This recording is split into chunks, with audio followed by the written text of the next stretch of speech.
What's up, everybody? It's your favorite Walkman's favorite nerd, and today we are looking at the New Age Soundblaster. This is on loan to me from Robert D. It comes with Rat Bat, Frenzy, and Buzzsaw, so in 2 purchases, you pretty much get the whole main line of tapes. You know, I like how they did business there. The tapes are really the only thing new. It's the same old, different decos, etc., so hopefully we can move through this a little faster than usual, but in order to get started, we have to start with accessories. So he comes with swap out hands. We have an eject hand, we have a pointing hand, we have 2 kind of open finger hands. That's in addition to the 2 holding hands that you'll see that are currently being used in alt mode.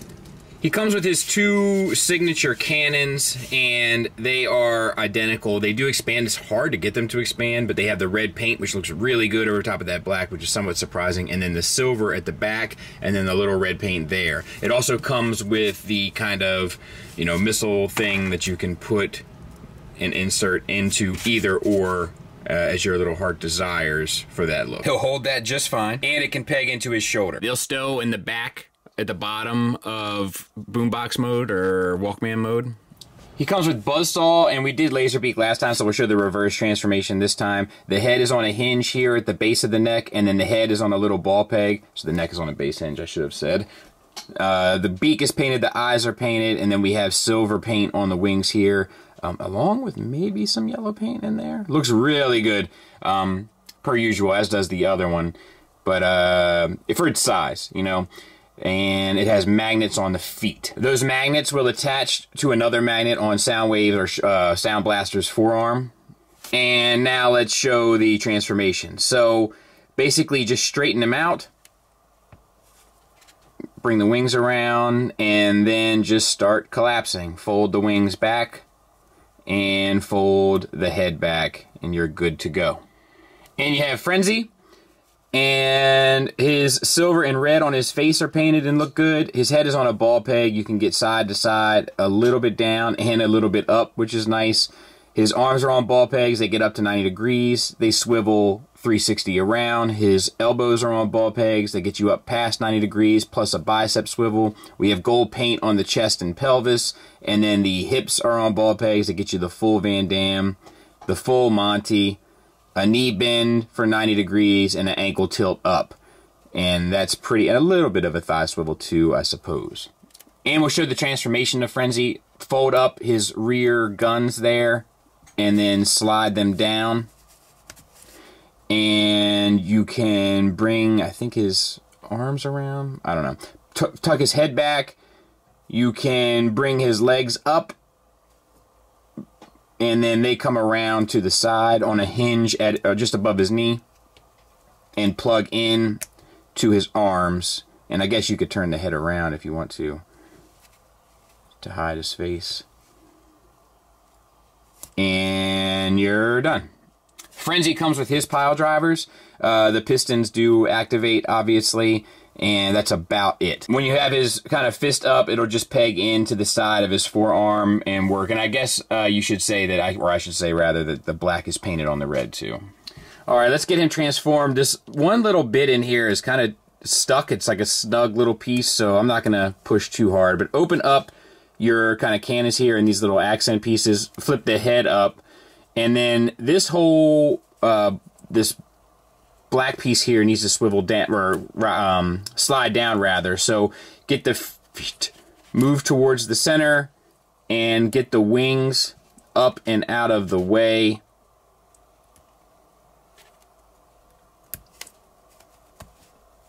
Good night. My fingers are not doing me any favors. And then slide this the black part down so that the head will come up. Then you can get the wings up. And then you can fold your gold pieces towards the back. And then your cannons will articulate a little bit. The feet will swivel. You can't see any of that because it's not in focus, is it? God bless it. Sorry about that. Hopefully you still get the point. You have silver paint up here on the wings. The wings do hinge up and down.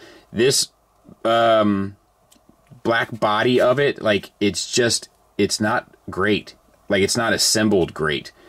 And it's lubed up already, like they knew it had issues. So be mindful of that. And otherwise, you should be okay. The head will get you a little up, down. Kind of a limited Rat Bat, to be fair.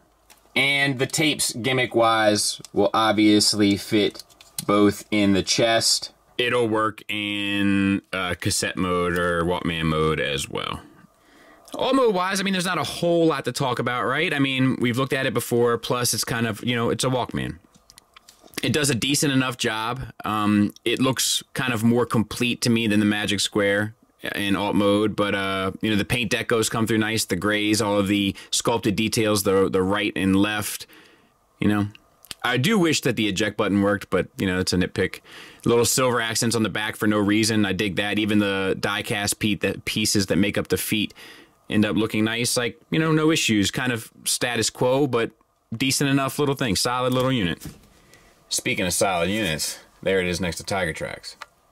So let's get him transformed, and these legs eat me up every time. But let's go through it. So unplug them from the side, and it's this piece right here that chews me alive. This piece with that little bit in there. You just have to kind of keep him in mind. Let's get the leg down, and we want to start opening some of this stuff up. This piece, we're going to go ahead and try to sort that now. That comes to a 90-degree angle and basically plugs in to the front of the shin, and then this peg that's on the back of the knee sits down in it. And once you get that in, I feel like a lot of this other stuff makes a little bit more sense. So open this up and just start folding and collapsing everything that you can. And let's see. There we go. So we're opened up. We have this panel facing us, the double hinge. The foot is faced out to the side, and then using that double hinge, we're going to collapse in, and that's one leg done. We're going to do the same on the other side. Once again, fixing this flap here is going to be the key to our success. So open up the knee, fold that flap in to as close to 90 degrees as you can, use the knee to bring it back down and peg it in. And then just start opening everything that you can. And you'll find that this part of it works it's fairly intuitive. Things just have a tendency to kind of fall into place as you're flipping panels and flaps all around, as it were. And boom. And that's it. The last step to do is take these rear flaps on the legs and flip them up.